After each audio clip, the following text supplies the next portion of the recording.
Kenapa tak nak wujudkan dia Liga ASEAN Betul. sama macam Liga Eropah? It's a very good suggestion. Tapi cuma only thing in Europe dengan kita kan, the sea is the problem for us. The what? Sea, laut. Laut, Sebab laut. everywhere kita nak pergi kan, walaupun dekat, kena ambil kapal terbang. Yeah. Macam di Europe, you just naik Betul. you just naik kapal train kan, dan you Train, boleh pergi. yeah. Saya ingat lagi masa Coach Dharma share story dengan saya pasal the success of the junior team kan. Saya honestly masa tu kita tak merge lagi. Jadi pendapat saya, junior team ni successful sebab banyak duit kot. Saya confirm. So selalu jumpa dekat kanan restoran Puchong lah. Sunday my mother and we go jumpa. So ada sekali saya tanya dia lah, Coach, you can tell me exactly what you do. Masa tu dia cerita memang tak ada duit.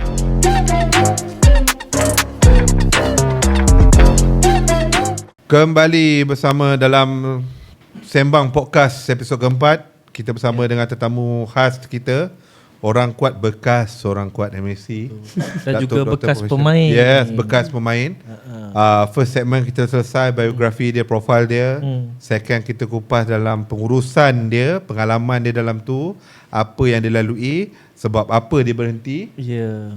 Jenis orang pegang janji lah Firdaus. Tu je. Betul lah. Betul lah. Yang mana benda ni tak ada datangkan sumber pendapatan kat dia, dia hanya buat atas dasar Betul. minat sayang dan sukan betul, tu. betul.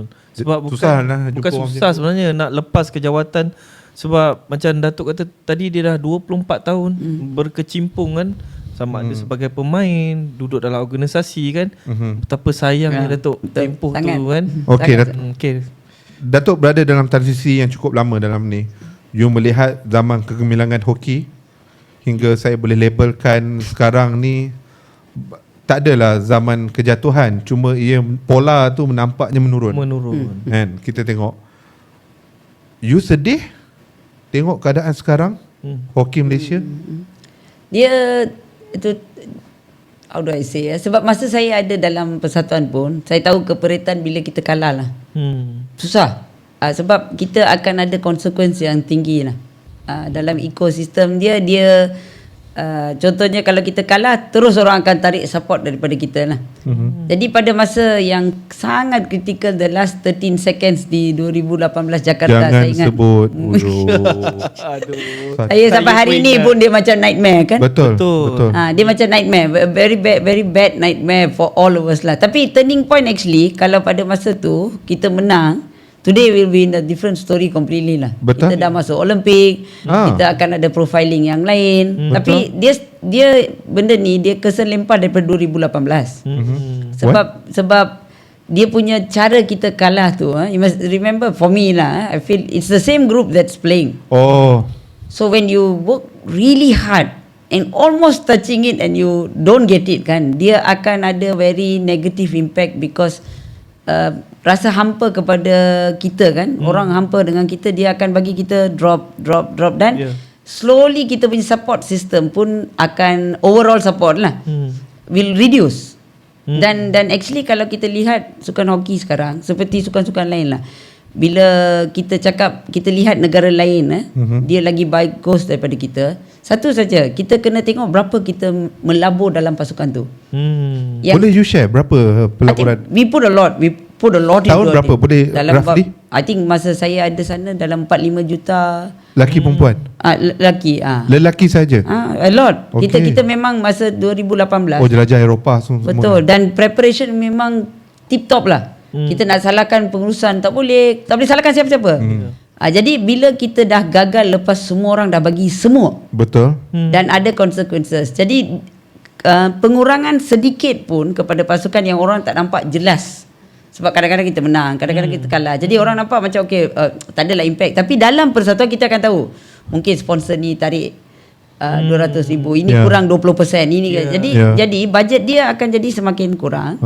Dan investment preparation kita akan kurang berbanding dengan negara lain yang tengah menang dan naik. Jadi sekarang negara lain dia tengah memang melabur dalam sukan sebagai salah satu alternatif yang besar lah. Tapi bukan kita kurang, tapi dia ada consequences lah. Kita tak boleh salahkan orang kalau kita kena kurang, sebab semua orang nampak dan sukan lain pun nak duit. Jadi bila dia nampak apa istimewa, setiap kali kalah tapi dapat lagi. Jadi untuk jaga ekosistem tu dia akan berkurangan. Bila kita berkurangan, ni Chicken Egg story sama masa saya main dulu. Saya ingat lagi masa tu saya first time main untuk junior team, excited lah cakap nak pergi Australia. Lepas tu tiba-tiba masa tu orang yang nak bagi duit tu tarik. Dia cakap tak apa, menang dulu baru saya hantar. Kalau kita tak pergi tournament tour, memang Macam kita mana? akan kalah. Yalah. Lepas tu sistem kita untuk training, equipment, teknologi yang semakin meningkat, jurang dia akan berkembang.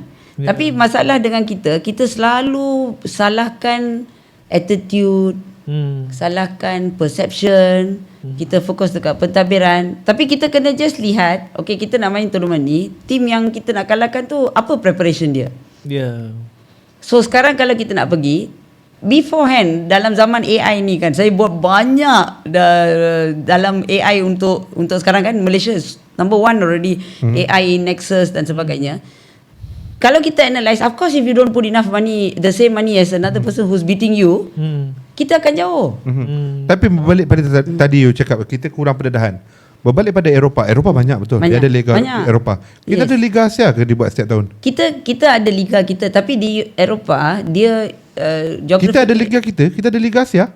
Liga Asia tak ada, tapi kita ada liga kita sendirilah, national. Itulah dia. Kenapa tak nak wujudkan the liga Asia? Betul.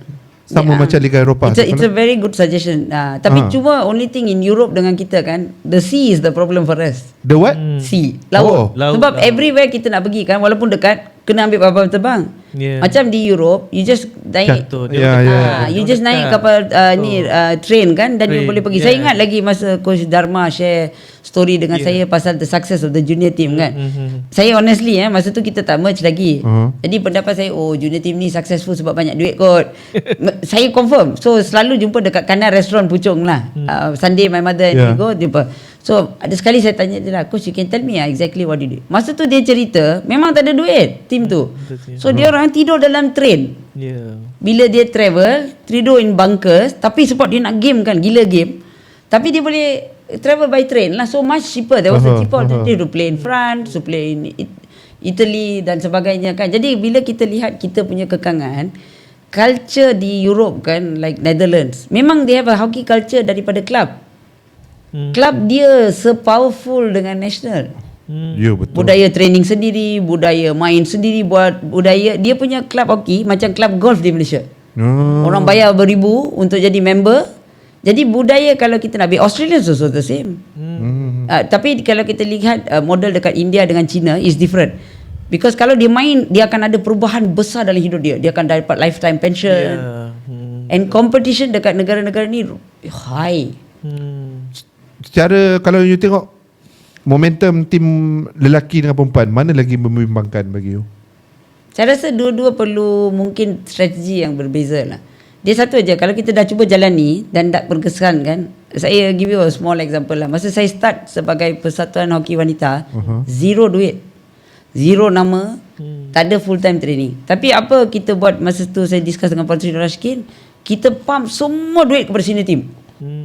Supaya bila dia start menang, baru akar umbi akan start. Tapi kalau kita fokus akar umbi tanpa kita ada performance dekat atas dengan duit yang kita ada lah, sebab pressure orang, you got development. Tapi kalau you have X number of duit, you make the national team menang dulu, and you have to invest. Tapi macam wanita pun lah, itu saya cakap, kita kena cari scientific reason. Apa yang buat kekal. Kalau tak ada duit, so apa kita buat masa tu? Really decentralized training dengan women's team.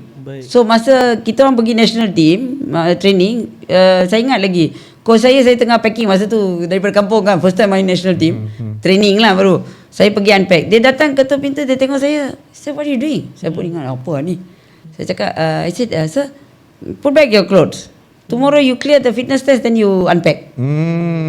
So beban tu, tanggungjawab tu kepada kita lah. Jadi kalau kita kena tengok dengan with this economic model, what is it that we need to change?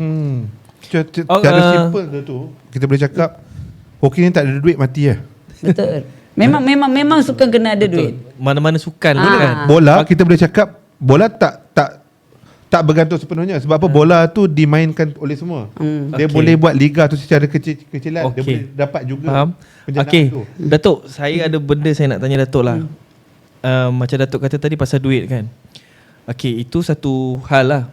Satu lagi yang saya nampak masalah hoki ni lah, yang pada kacamata saya kan, pertukaran jurulatih yang kerap lah kan.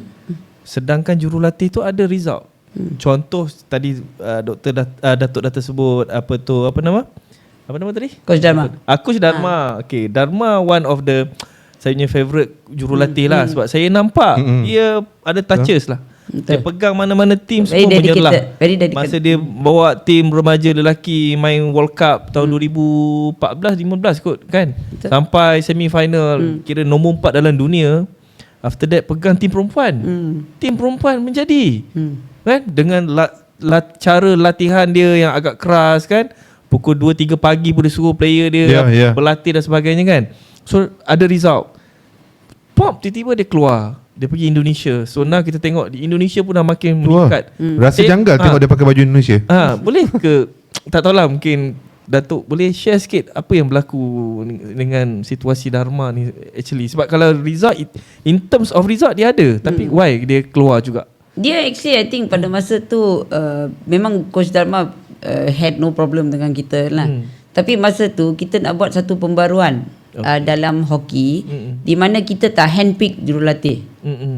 Because satu yang handpick, masalah kita handpick ni, kalau kita lihat dekat kerajaan pun sedang.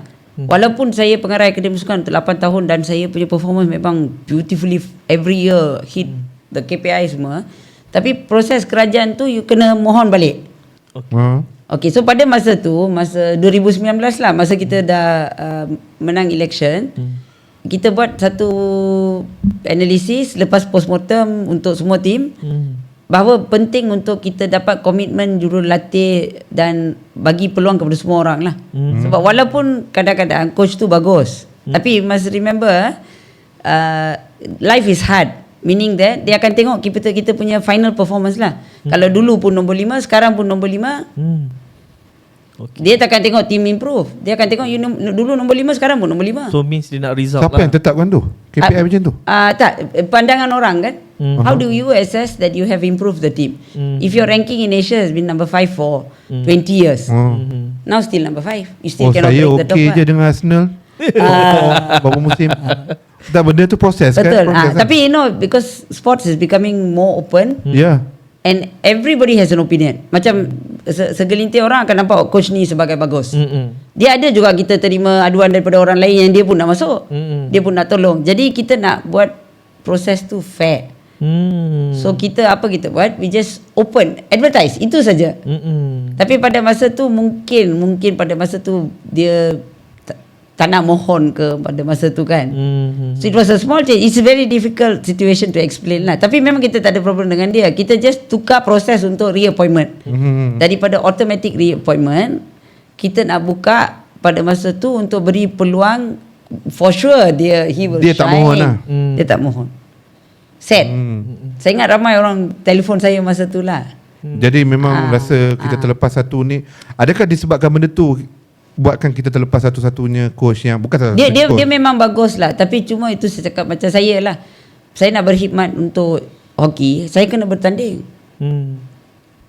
After saya dah perform kan, banyak, tapi cara orang tarik kita bantai dekat paper lah. You know, every year election kan, saya akan cakap dekat saya punya CEO, tunggulah tahun depan Januari neraka akan start. Memang akan start. Dia akan start bank negatif. Jadi kadang-kadang kita pun fikir, aku dah buat terbaik kan, apa aku nak buat lagi untuk berkhidmat untuk orang. Tapi sebab kita sayang, kena telan dan buat proses balik lah. You cakap tadi masalah duit. Lepas tu kita ada masalah dari segi pendanaan. Dia actually pendanaan, dia pendanaan actually dia berkaitan dengan performance. Dia chicken and egg. Okay. 2018 I can tell you, top form we invested. Okay. Top form. You cannot ask for better investment. Okay. Daripada consultant, daripada exposure, perfect. Tapi lepas kegagalan tu, for sure persatuan akan kena. Orang akan tarik funding tu. So and how do you go to someone else and ask for help when your performance drop? So bila ada masalah pendanaan, prestasi polanya makin menurun, LA 2028 boleh dianggap tak perlu kita fokus, ataupun saya rasa ada harapan besar untuk hoki, because dari segi mana tu? Because our hockey boys are good, I can tell you from my heart lah. Dia something, dia ramai player tua. Tapi they still dari segi even the younger ones kan. Oh, okay. Bagi saya lah bila saya tengok and all the years kan, even when masa saya ada pun dia kalah banyak kali. Okay. Tapi our boys really got that touch. Cuma sekarang kita just kena fikir apa yang missing factor tu satu lah. Saya pernah cadang dulu masa kita just discuss over coffee kan. Mungkin kita kena buat macam Dato' Azizul Hasni lah. Kalau kita lihat Malaysia success story kan, Dato' Azizul Hasni dekat Melbourne, Nicole David Amsterdam. Dulu Divers bila menang dekat China. Ada kemungkinan maybe untuk 1 tahun we have to take this hockey team to another place lah, like Europe. Tapi Datuk cost lagi tinggi. Betul. Tapi kita kena satu team tu sampai that's why we have to be creative tau. Macam contohnya collaborate dengan university, kerjasama dengan embassy. Dia actually kalau just flight ticket is expensive. Lepas kita ada kat sana, kalau contohnya lah kita duduk kat hostel dulu 2006 I think, if I'm not mistaken, 2006 Melbourne I think, if I'm not mistaken, the Melbourne this one, kita pergi ke Perth dulu hoki wanita. Very simple example, tak ada duit nak pergi tour, so kita cakap dekat MSN boleh tak tolong kita ambil flight ke Perth ke Melbourne. Perth kita pergi 3 minggu. Memang they did very well. Ya, betul. So mungkin lah hoki pendedahan di luar negeri. Lain pula hoki ni. Satu lagi saya rasa jurulatih pun main peranan lah. Datuk. Kalau kita ada the right coach yang boleh ni, bukan saya nak menafikan kemampuan jurulatih yang sedia ada, bukan. Betul. Tapi pada saya jurulatih yang ada ni ialah kita macam apa, recycle kan orang yang sama kan. Tapi kalau nak tengok pun dia orang pun tak ada result.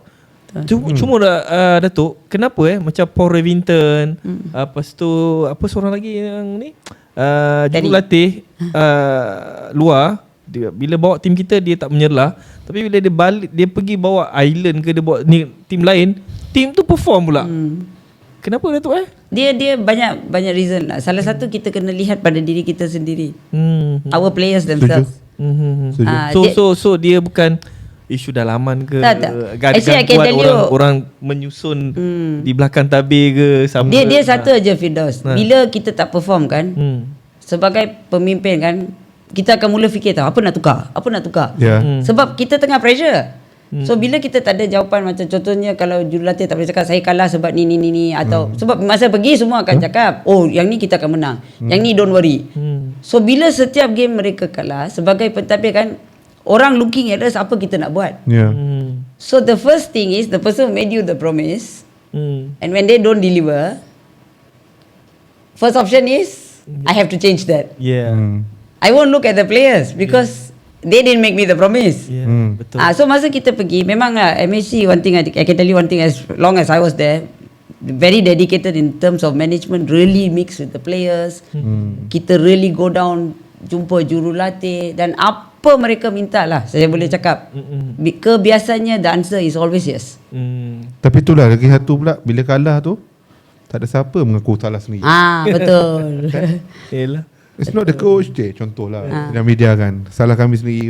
Tapi biasa coach yang jadi mangsa lah. Betul. Bukan mangsa lah, means coach yang akan jadi sasaran, dan akhirnya dia yang akan because sebagai cikgu kan, like, sebagai pensyarah, saya yang mendidik pelajar. Betul. Universiti tak tahu apa saya buat. So contohnya lah, kalau dia pergi menang satu hackathon, sure saya dapat nama yang baik. Dan bila orang tanya saya macam mana tim tu tengah buat, saya akan bagi jawapan lah, saya tengah buat. So, saya yang mengajar 24 jam dengan dia orang. Jadi bila that is one big thing lah. Coaches pun kena empirical dalam dia punya reporting. Dia kena scientific lah. That's why I think kalau kita move towards a lot of science-based reasons kan. Sekarang you can hear hockey boys why they are losing attitude. You will never find a solution. Betul. Lepas tu contohnya saya pernah cakap masa ada sekali hockey kalah, masa tu jurnalis tanya saya, Datuk nak letak jawatan tak? Masa tu long before this thing happen lah. Saya cakap apa pula saya nak letak jawatan? Saya dah bagi terbaik. Dia orang pergi kalah, kau tanya dia orang lah. Apa pula dia orang dah dapat segala yang kita bagi. Lepas tu dia orang kalah dekat tempat yang saya pun tak pergi. Jauh dia orang main. Bila mereka kalah, you datang tanya saya. Jadi actually we are not putting an equal responsibility even on the players. Okay, mungkin last Datuk, apa harapan Datuk? Saya really harap terhadap hoki sukan tu sendiri dan pengurusan MSC? Saya yakinlah dalam segala landscape yang saya ada untuk 24 tahun, hockey has been at the bottom, tapi we've always come up. Dan sukan hoki ni dia ramai peminat. Dan ramai budak kecil yang mengharapkan sukan ni dan menceburi sukan tu dengan harapan satu hari dia akan masuk universiti, dia akan dapat kejayaan yang baik.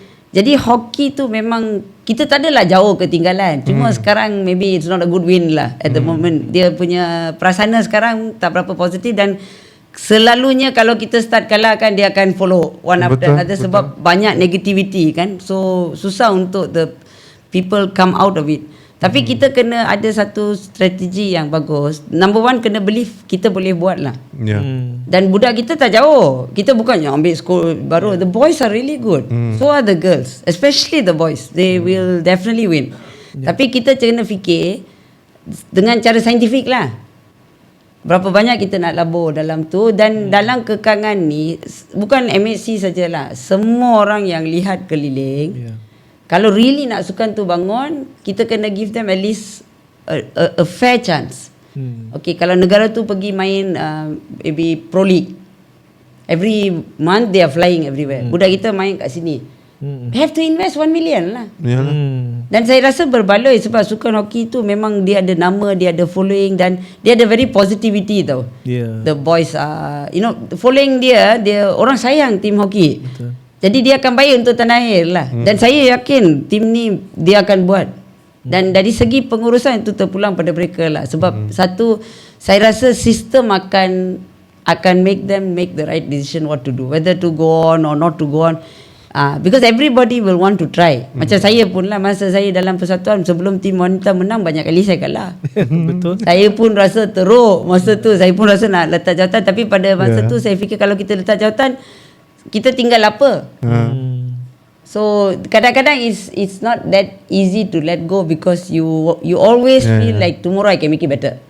If I change this again. So dia akan sampai satu tahap saya rasa they will realize on their own lah. They will realize on their own what's the next best step to do. Okay, satu sesi yang best lah. Baik, betul. Banyak benda yang dapat kita lihat apa yang berlaku di sebalik tabir kan.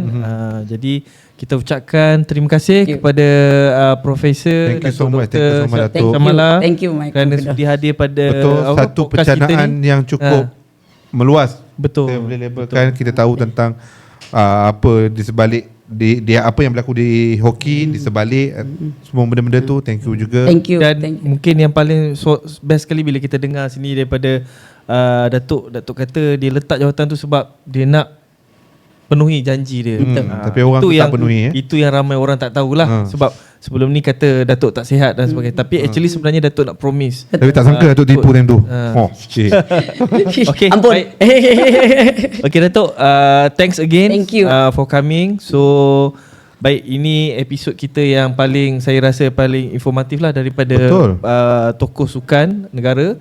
Kalau jumpa kat luar tegur-tegur tu, Bimong tegur nanti tu. InsyaAllah nanti kita boleh bawa lagi kan, untuk yang sesi yang akan datang, kan, dengan kupasan-kupasan lain. Okay Mike. Baik, setakat ini saja kita akhiri bagi episod keempat. InsyaAllah kita akan bawa lebih lagi isu sensasi sukan tanah air antarabangsa maupun antarabangsa dalam episod yang seterusnya. Jangan lupa untuk follow, subscribe dan like video-video kami di semua platform media sosial, di YouTube, TikTok, Facebook, Twitter dan ada lagi banyak ke? lagi. Ada bukan X X. Yes, X. So jangan lupa tambahkan like. Ini semua demi memajukan fraternity sukan, bukan sekadar memfokuskan kewartawanan tapi industri sukan tu secara keseluruhan. Sekian saja, saya Hazri Mubarak, Mike bersama saya Firdaus. So kita jumpa lagi pada minggu akan datang dalam episod yang ke-5 insya-Allah. Baik. Assalamualaikum, jumpa lagi. Bye bye.